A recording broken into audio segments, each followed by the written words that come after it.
Hi, my name is Kay Moon, and I am a Western astrologer.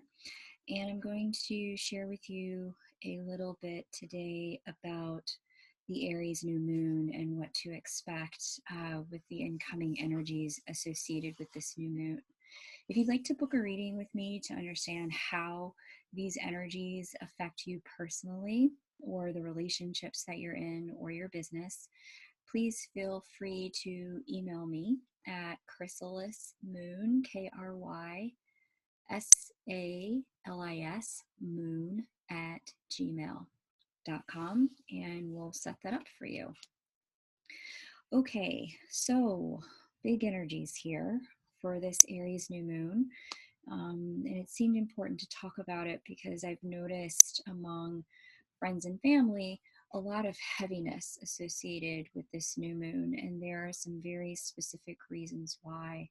And I wanted to make sure that for those of you who are experiencing this heaviness leading up to this new moon, or this extended heavy Mercury retrograde in Pisces period, that you understood that there was a reason why and you knew how to address it. So this is the chart that you're looking at for the Aries new moon. You can see the moon and the sun conjunct here at 15 degrees Aries. This new moon chart is set for Friday, April 5th, 2019 at 4:50 a.m. Eastern Daylight Time. So some interesting things and configurations going on here.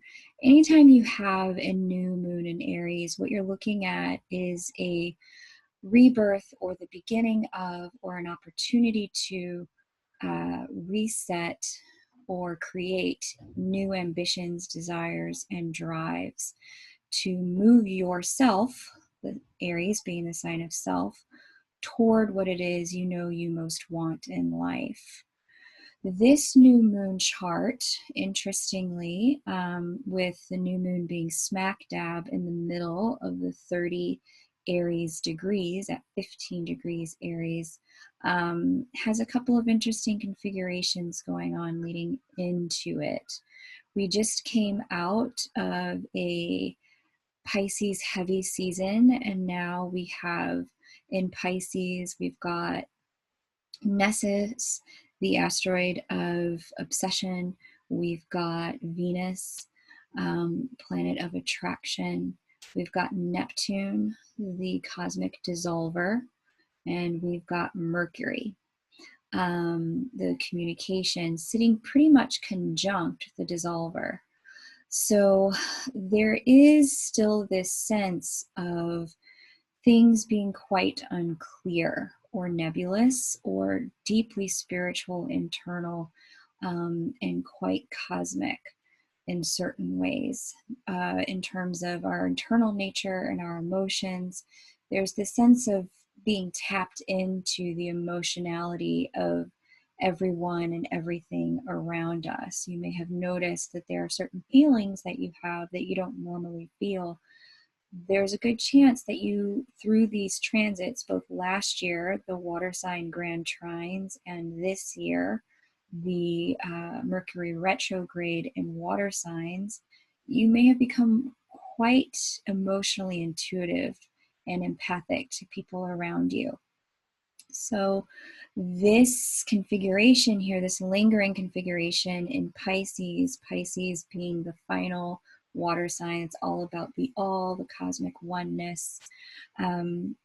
There's that opportunity to be mentally tapped into the emotions of everyone around us and having it kind of stick like glue. So that's one piece of the energy associated with this new moon because it's occurring at the same time. And that kind of heaviness, because, in a chart, the planets and aspects, they move in this counterclockwise fashion. This energy leading into that new moon, it's kind of creates this kind of like drag. Like there's desire for momentum, but there's no energy for it yet. There's ambition for new direction, but there's no momentum toward it yet. That's going to come.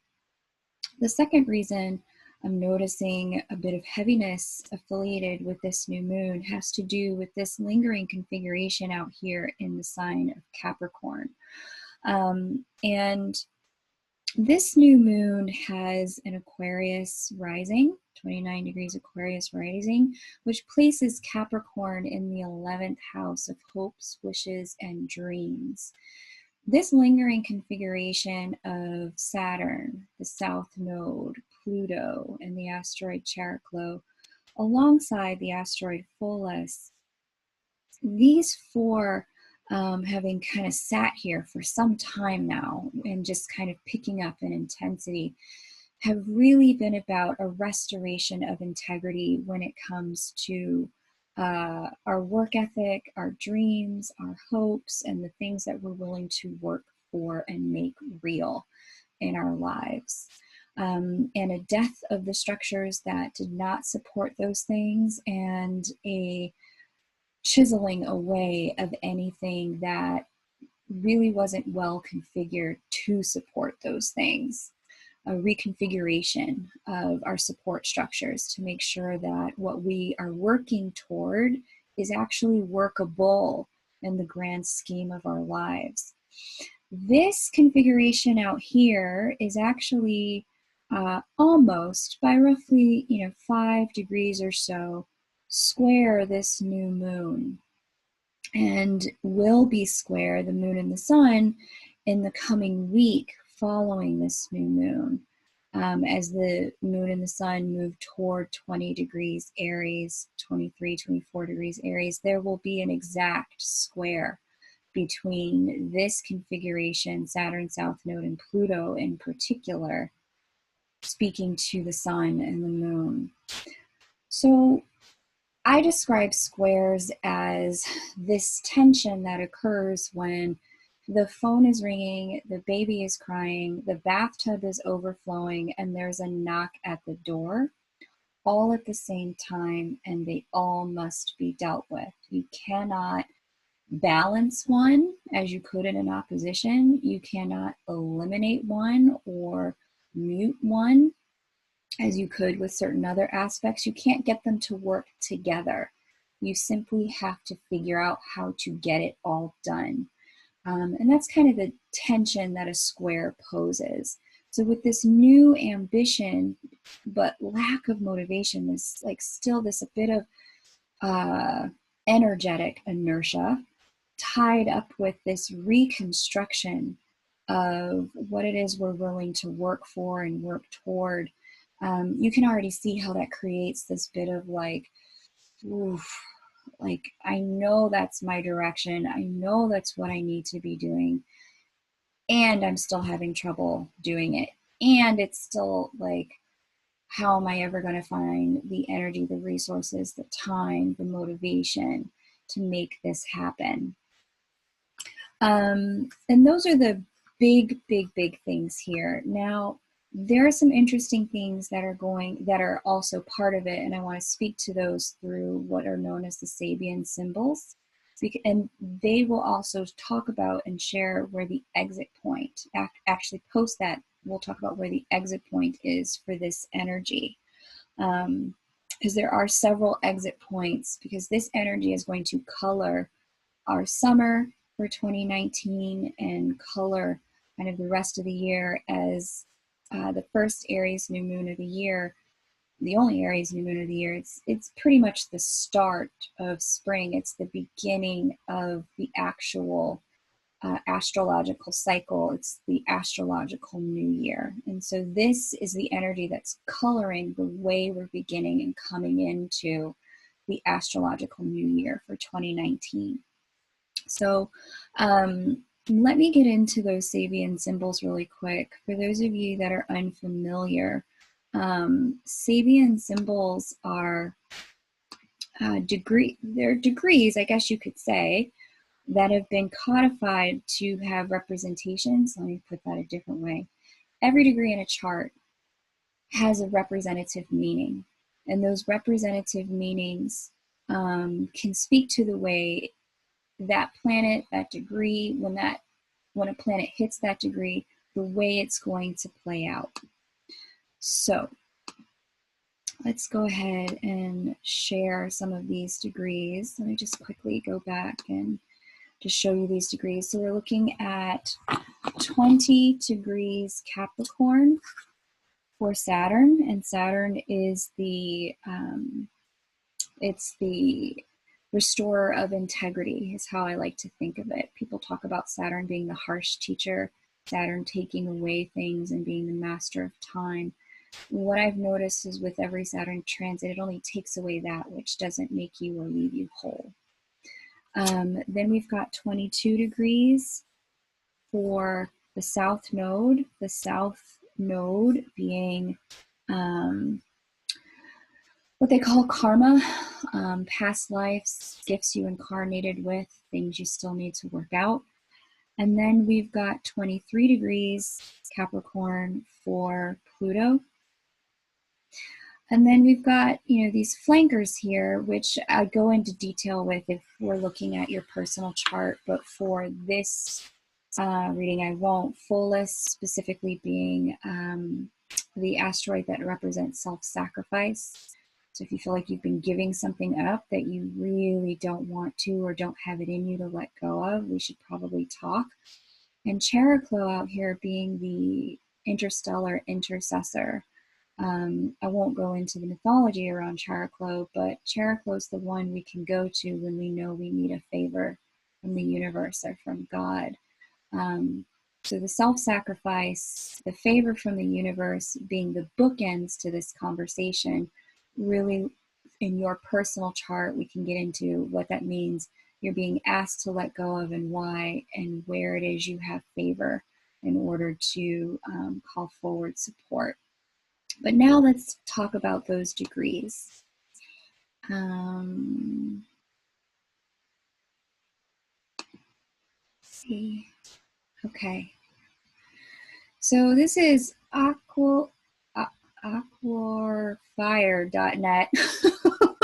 I don't even know.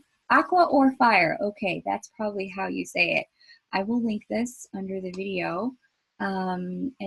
It talks about all the different degrees here, but I want to go ahead and give a couple of indications of why this energy is so heavy.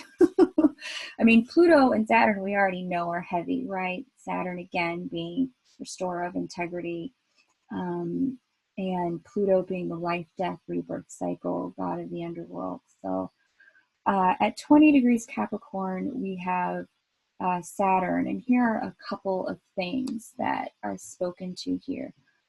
We bear within us many past lives, each one complete, autonomous, emitting its own subtle fragrance. There are points along the journey where we must stand together with the whole lineup of our previous selves and follow the journey where they're leading. This is hard. There is a lot to live up to, and it grants you authority and conviction, and it makes it very hard to get started. There's that energy we see again from that new moon with all this Pisces drag, desire for where to go, no will to go. In order to get anywhere, you must at times deny the awareness that everybody is there. Again, there's all that Piscean energy, that awareness of everyone else's emotions, and do whatever you can do, apparently, on your own. But truly, the depth of experience, the substantive inward development, and the power of your inner drive give it away. Your destiny charged in larger than life fashion.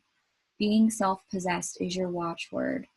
So what this is really talking about, especially with Saturn sitting at this particular degree, is the necessity of being able to say, to go inside and separate, Saturn being a separator, this is my stuff, that's yours.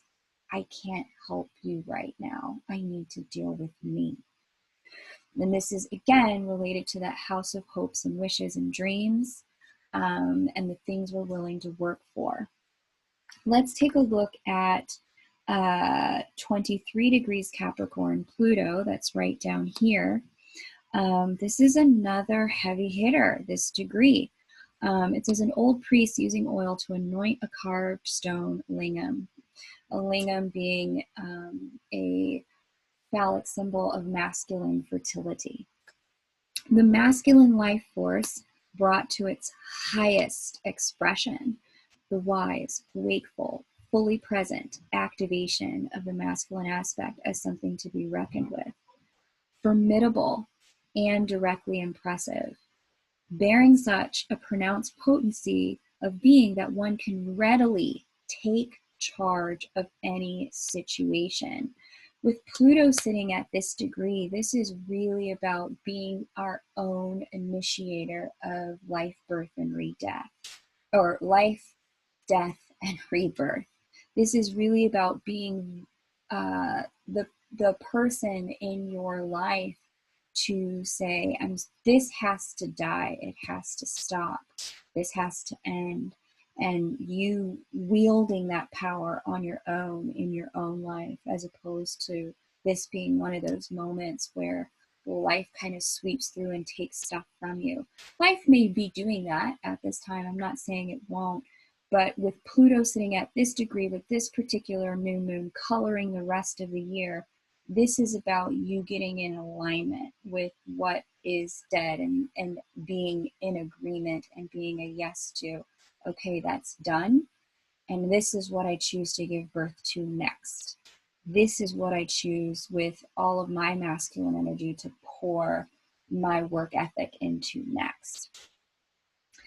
Going on, it says a karmically well-prepared, magnificently endowed attainment, the ability to become like a god, such intensive awareness of self that you know very well you're standing in for God the Father as a pure vessel. Okay, that's kind of intense, right? It gets more intense. So here we go with the South Node sitting in between them at 22 degrees Capricorn, right? A bare altar covered with black velvet.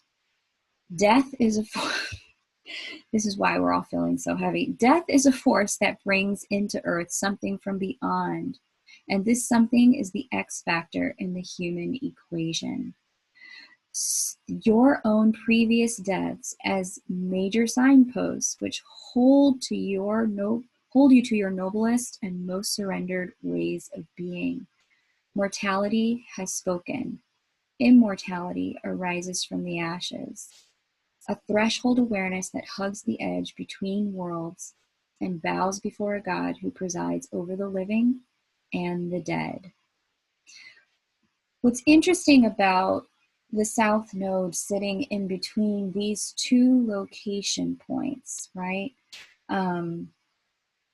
is that the South Node really kind of acts as, both the nodes do, they act as these karmic sucking points or vortices in the atmosphere among the planets, allowing things to come out and go in that we are either done with or need to give birth to. With the South Node really sitting in between Saturn and Pluto in this particular way, Pluto saying, kill that which doesn't serve you any longer. Saturn saying, restore integrity to your dreams, to that which you came here to do. The South Node sitting in between these two, and again, Cherokee, the intercessor, and Pholus, the self-sacrificer, flanking these two.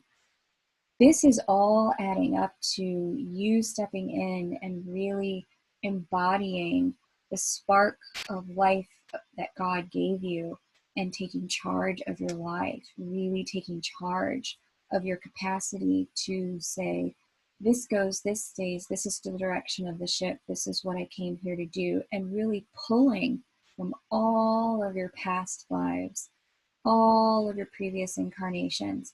Even if you don't believe in past lives, everything you've learned in this life, pulling all of that and synthesizing all of that forward into this moment to give birth, Aries New Moon, to what comes next in your life.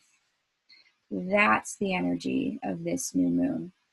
So interestingly, I think, as I said, it's going to feel heavy for a little bit. This heaviness has an endpoint. Let's just kind of go back here to our chart so I can point out a couple of endpoints so that you understand, you know, when to look for a little bit more lightness. Let's see. Back to the chart. Okay. So the first exit point that I can see is when we get Mars, the ruling planet of this new moon, because Mars is the ruling planet of Aries, moving into opposition with all of this heavy stock energy out here in Capricorn. So Mars will move out here into Cancer and actually speak to the North Node. So Mars is going to move out here into Cancer first at May 15th. So let's just go ahead and take a look at that transit date.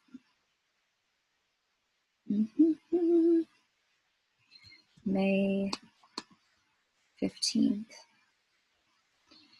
Okay. So later on in this day, this is 4:50 a.m., but later on this day, we're going to have Mars leave Gemini and move straight into Cancer at 15 degrees Cancer. And at 15 degrees Cancer, it's actually won't be at 15 degrees Cancer, but this is May 15th, sorry. It'll move out here into Cancer, and it'll start the process of creating some breathing space.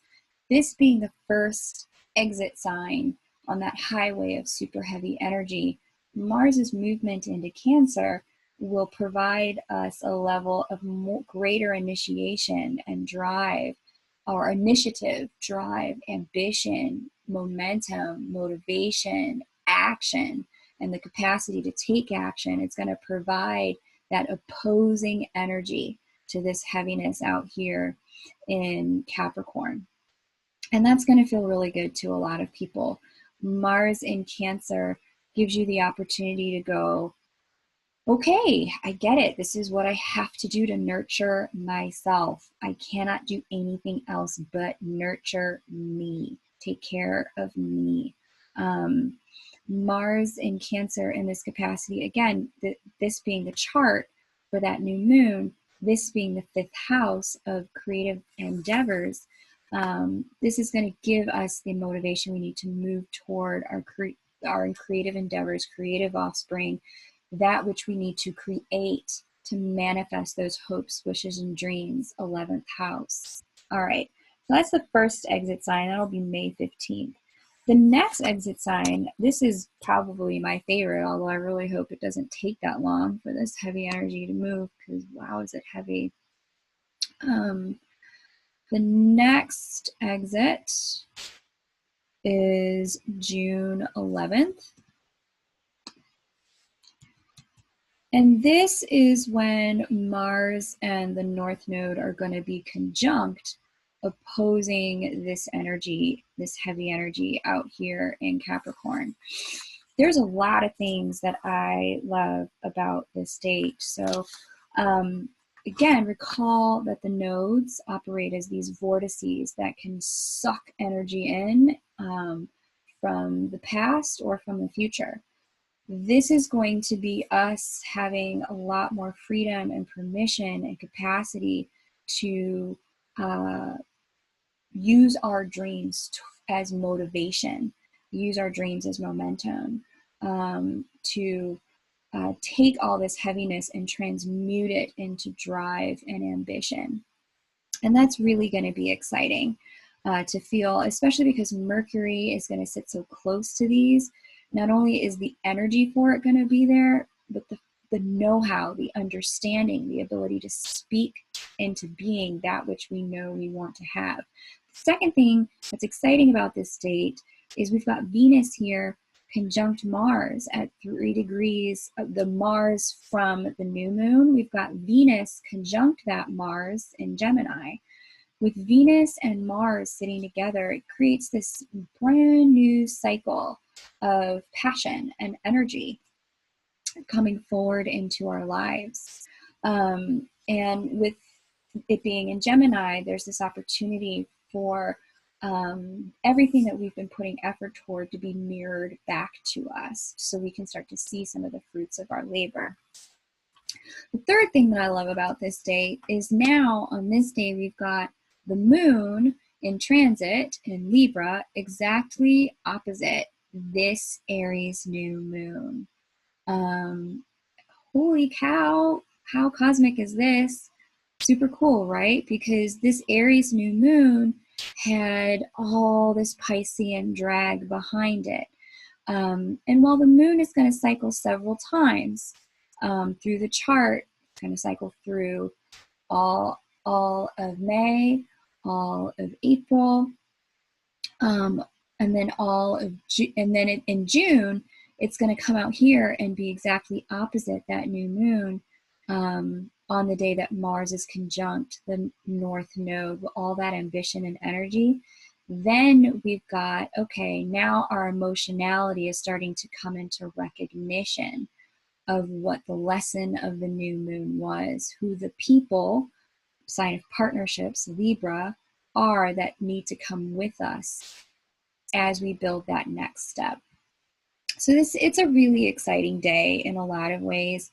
The North Node of this particular day of the new moon, 22 degrees Cancer, is going to have Juno speaking to it just a few days before Mars is speaking to the North Node here. Again, that's productive and helpful partnerships being sucked from the future into the present to pull you toward that future that you know you're building.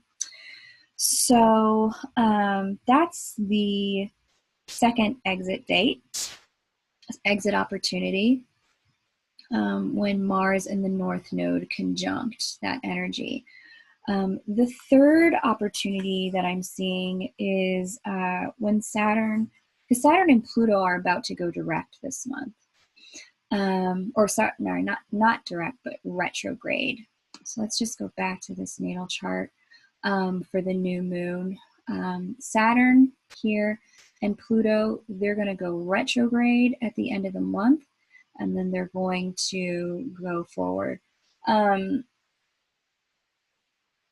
Yeah, that's a whole other video. But what I will say with the Saturn and the Pluto retrograde is that the more spiritual aspects of Saturn's restoration of integrity and Pluto's life, death, and rebirth cycles are going to come forward as it pertains to that which we're willing to work on and willing to put the work into.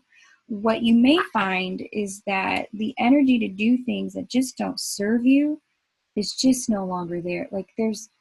And this energy was there last year too in Capricorn in the configuration, but there's just an inability to phone it in anymore. You cannot fake it. If the marriage is done, it's done. You're no longer going to be able to convince yourself that it could be saved. If you've outgrown the job, you've outgrown the job. And you're not going to be able to convince yourself any longer that if maybe you just took that training, networked with the boss a little more, made friends with certain colleagues, that you could get a promotion. The writing is going to be on the wall. And so this retrograde motion of Saturn and Pluto in these degrees, let me just give you the dates so that you know what they are. When Saturn comes out of this retrograde zone, that's when you'll start to be like, oh, okay, yeah, the heaviness, it's done, it's over for me, like I can move on. Same with Pluto. These are the third and fourth exit signs or exit opportunities out of the heavy energy. So Saturn's going to go retrograde from April 30th of this year to September 18th. And when Saturn passes 21 degrees Capricorn, so Saturn's going to go one more degree before it goes retrograde at the end of this month. Once Saturn passes this retrograde zone and gets to that 22nd, 23rd, 24th degree, that'll be a moment when the heaviness will dissipate for some. Pluto, on the other hand, and again, those dates for Saturn retrograde are April 30th to September 18th of this year. Pluto's going to do the same, and Pluto's going to retrograde from April 24th to October 3rd, once it gets to 22 degrees Capricorn. So once it gets past once it comes back to degree 23, 24, 25, Pluto's going to start to ease up in some of this heaviness as well. So the final and fifth opportunity where this heaviness, and Lord knows I hope for anyone who's listening to this, it does not take this long for any of us. The final opportunity for this heaviness to dissipate, and these opportunities are going to be here all year with the Mercury retrogrades. Mercury's going to retrograde in water signs. Water feeds earth, nourishes earth. And so the first Mercury retrograde we just had was in Pisces. I heard a lot of people say that was a doozy. I heard other people say it was a really beautiful time for them with lots of spiritual awakening. The next Mercury retrograde is going to be out here in Cancer. Again, opposing that new moon, or squaring this new moon energy. Mercury's going to retrograde out here in Cancer, and opposing this heavy Capricorn energy going on right now for all of us. And then Mercury's going to retrograde in the fall in Scorpio, giving us further illumination to deeper emotional and transformative matters. That final Mercury retrograde in Scorpio will be October 31st through November 20th. Like I said, I really, really hope that this heaviness dissipates for most people well before then. But, you know, if for some reason any of these dates you're still not feeling so great, things still feel really heavy, deeply transformative in your life, by all means, book a reading with me. We'll figure out what's going on and what the universe is really asking of you. Because all of these transits are really meant for our benefit, as opposed to, just throwing us under the bus. It's really not about that. It's about moving us toward that which we're meant to be and create on the planet. So like I said, if you want to book a reading with me, I can look at all of this in your chart. For yourself, your relationship, your business, you can find me at KRYSALIS